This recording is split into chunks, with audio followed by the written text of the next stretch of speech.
विचार करा की देवानं ठरवलं नाही या व्यक्तीला काय उड्या मारायच्या मारू द्या आणि याला पण किती नाचायचं जाऊ दे नाचू दे, आणि तो म्हटला नाही आता याचं सगळं काही मला स्टॉप करून टाकायचंय.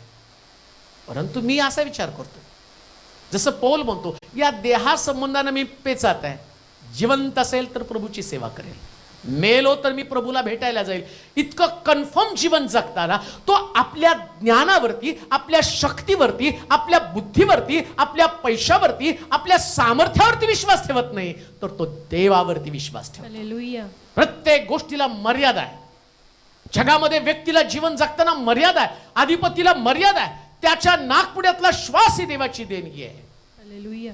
मग कोणत्या अधिपतीवर तुम्ही भरोसा ठेवत आहात, कोणत्या व्यक्तीवरती आणि तुम्ही फोकस करत आहात? शास्त्र काय सांगतं? ज्यांची आशा परमेश्वर ते धन्य. आमेन. अजून एक गोष्ट तुम्हाला सांगतो, अधिपती तुम्हाला सोडतील